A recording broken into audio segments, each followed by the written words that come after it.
My mom was smart though, and she was in the finance industry, and so in banking. So she worked at the local credit union, bank, whatever that they were getting stationed at. Regardless, though, um, it's just stuff that you have to think about when it comes to having kids. You're talking about the after school care. That's the one thing too. Not saying you have to like you have to raise your kids how you want to. I'm talking about, these kids are grown. When I say grown in the sense of like raise them to be able to take care of yourselves. Again, I'm a '90s baby. I know this is probably it's probably against the law now, but I've been staying home since by myself since I was 8 years old. Not for a long period of time, but you're talking about in the house by myself for multiple hours, meaning 2 or more, since I was 8. Since I was 8. Now, my assumption now, get my parents in trouble. I assume the statutory limitation, whatever it is, child. I mean, I'm a grown adult now, but I've been doing this since I was 8 years old. Now, I was that kid when I would stay home, I would call my mom and it would say press 0 if it's an emergency. I press 0, talk to my mom. She says she's in a meeting. What's wrong? I said, how I cook the rice, but I was at, it is an emergency. I'm hungry. But, if you're in a situation where, like I said, I didn't go to after school before care once I hit 5th grade. So my parents only paid that for the 4 year, first to 4th grade. Imagine if I say they raised me, not saying they intentionally did it, but I was in a situation where I still couldn't stay home by myself, in 5th grade. Well, why not 5th grade? Because in 6th grade, there is no after school and before school care in 6th grade. Not to my knowledge. There might be now. I don't know. I haven't been looking that stuff up yet. I kind of put that stuff with my wife to figure out now. And she, tells how much it's going to cost. But to my knowledge, there isn't before and after school care for a middle schooler. In 5th grade, people like it or not, is one grade before 6th, right? I mean, 4th grade is 2, but 5th grade is 1 grade before 6th. And it's like your 5th grader can't stay home by themselves. What is 5th grade? 12? 5th grade is 11, 12, right? Let me think. 12th grade is 17, 18, right? Yeah, whatever. Fifth grade is 12 years old. 11, 12 years old. Like, my goodness. And then they're going to be driving in 3 or 4. Some states you start driving, I think, at 15. Some might be 4. I mean, depending, in the country or not, they probably are driving. But I know you can start driving, leave North Carolina like 15. They're going to start driving in 3 or 4 years. You tell me they can't stay at home yet? My assumption is if you've been raising this child for a decade and you haven't put them in a position to be able to stay at home yet, definitely in 3, 4 years, they're not going to be ready to drive. But you're going to have their ass out here on the road with me. What? Those are all the things, right, that compound into this conversation. It's like, are your kids ready to stay home? Because then when it comes to, and again, everybody says that the older generations would say this, and I got friends who are like this too, because some of my friends are the oldest out of their siblings. They said they've been watching all their siblings since they was 8, 9 years old, right? Once their parents was done having kids, they said, I've been watching my siblings. I was 8 or 9, all of them. I got one of my best friends. He got 3 younger siblings. I think it's 9 or 10 year age gap between them. He's been watching them his whole life. That's 1993, baby. He's been watching them his whole life. He don't do it no more because they grown. But you know, if the oldest child, not that it's not their responsibility, but everybody was complaining about these damn costs. Or we're talking about the money, financial aspect of it. And it's like, well, if your oldest child is not ready to stay at home by themselves until they hit middle school, because you're just forced right there in 6th grade, until middle school, well, you're never gonna be able to recoup the cost. I mean, at least do something to recoup the cost, right? If you don't want to decrease your budget, gain skills to increase your income, right? You don't want to increase your income or decrease your spending, and you don't want to put your child in those position, your oldest child in position to at least be able to stay home by themselves, right? As soon as possible. It's not like in 5th grade I was home for like 10 hours by myself. School was over at 3:30 in elementary school. And my mom would probably get home. My dad would get home first. My dad probably get home like 4:30. It's not like I was home for hours on end by myself. My brother's 9 years older than me, so he's in college now. Um, by now, because I'm in 5th grade, he's in college. But it's not like I was at home. I wasn't latchkey. I wasn't at home, all night by myself. And not to mention, my next door neighbors, let me not say their names. There's two girls. The oldest sister was 2 years older than me, and the younger sister was 1 year younger than me. The younger sister, she was never at daycare before or after school care with me. She never was. Her older sister watched her. I mean, their parents are too, her mom and dad too. They didn't get divorced, but they watched too. But her older sister was 2 years older than me, so I know for a fact when she was in 3rd and 4th grade, her sister's in 6th, 7th grade. You telling me a 7th grader can't watch a 5th grader? A 6th grader can't watch a 4th grader for a couple of hours?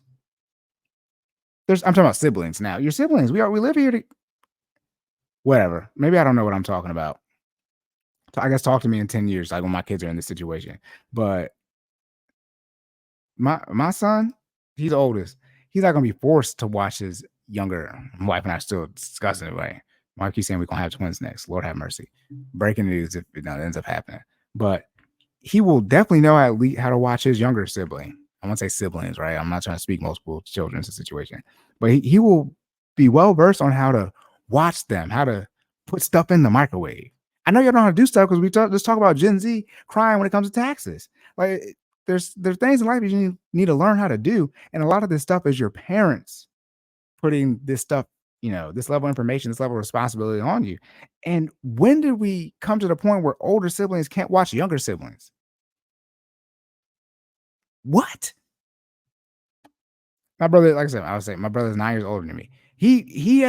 My brother's 18. I'm 9. My goodness, he can watch me all for a long period of time. Now, part of the issue too is,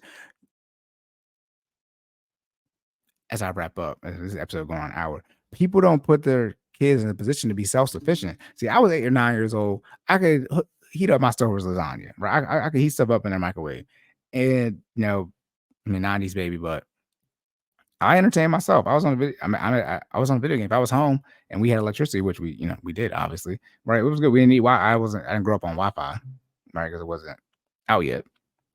I was on the game. Like I could play video games 2-3 hours and I would go to sleep. Y'all kids don't know how to put themselves to bed. I don't have this conversation. Like your kid can't do the night. I'm talking about. And then here's the thing. I was advanced, not like a genius, but I skipped classes, went to high school I graduated middle school with high school credits type of thing. And elementary school, I was in the advanced classes, things of that nature. So maybe it's me, but it's like your 3rd grader can't take care of themselves. Like they don't know how to go to sleep on their own. They don't know how to do their nighttime routine. Maybe they don't, because a lot of people be cleaning out how expensive dental care is. It's like, dang, you don't know how to brush your teeth at night? Get a shower at night? Like, what are we talking about? And probably not, because some of these damn kids gonna be potty trained. They like 4 or 5 years old. These big ass kids. They walking, squatting. They damn near grown, and they still got the big ass pamper on. That's why you're struggling financially, because your kid you took so damn long to potty train your kid. Not talking to people out here whose kids got issues, but for people whose kids ain't got no issues at all, hurry up and potty train them. Hurry up and wean them off this formula. If you breastfeeding, that's different. But if you buying formula, hurry up and wean them off this formula so you ain't got. When we went to my son's appointment, and his doctor's pediatrician looked us in the face and said, "You can start feeding them solids now." I said, "What?" He said, "Yeah, you still got to do, Enfamil up to a year, but you want to decrease it as much as you can." I said, "You ain't got to tell me twice." Yeah, tell me twice. He eating. He is. We are feeding him food now. His teeth haven't come through yet, but you start. You can see him trying to come through. He's eating real food, because what? August 26, 2024. If I ain't got to buy no more Enfamil, please. You ain't got to tell me twice. What? You know how much Enfamil is? We go to Sam's, so we buy 2 cans, 2 cans come together. That stuff is like almost $60, and I buy it once a week. Like, so that's $240 that is just for him. It's not for none of us. It's different. But since he's a baby, he can't eat all that food, so we can just still cook for ourselves for a little while now, until his appetite grows, and just give him smaller portions. My wife don't even eat enough for one person anyway. As much food I had to eat her food. I'm like, we can't be throwing this away. It's all this money you're throwing away. But I'm like, why would I want to not do everything I can? And I mean as a parent, to put myself in a position to recoup some costs for as long as I can. Why would I want to buy Enfamil as long as possible? Again, if your child got some type of issue, I'm not talking about you. I'm talking about people. Your child's completely normal, and the reason they still on Enfamil is because you just didn't put in the work to wean them off of it. You ain't do no type of raising, read no type of book. Y'all spend all your time on social media. You don't got no parenting stuff to help you out. None of that stuff, right? You just, they just still drink Enfamil. What? That's it, y'all. Lock and load. The end of the episode. Comment, like, share, and subscribe. Shout out to the YouTube algorithm. Make sure you leave those rating reviews on the podcast platforms as well. My information, as well as my co-host Jordan information, can be found in the description on YouTube. Jordan, Stop Stalling J on socials. FinallyFit.live. We can sign up for the 5:30 a.m. Monday and Wednesday Eastern Standard Time, 5:30 a.m. Eastern Standard Time, virtual training sessions, and you get access to the Google Drive. So if you miss a class, you still got access to the class in and of itself. All right. Myself, Silent_Cory. on socials for the financial coaching information. All right. Again, y'all, I'm trying to figure out this taking out of context stuff because I'm ready to get it started. I'm building a significant backlog, but I'm gonna do multiple videos on one, episode. So it's probably not gonna be that much, but I'm trying to get that figured out so we can drop that. Again, we appreciate the feedback. Y'all giving me books to read in the comments section, right, y'all? So y'all hadn't stuff's in my catalog that I got to read from a book standpoint. So we appreciate the feedback that you guys continue to give us in the comments section. Again, if there are any topics that you all want us to discuss, maybe I need to say that in the beginning of the episode because most people are not making it to the very end. I need to say in the beginning that y'all need to, not need to, but if you have anything you want us to discuss, let us know. All right. That's it, y'all. Remember to save more, say less. Keep making better your best. And I'll catch y'all in the next one.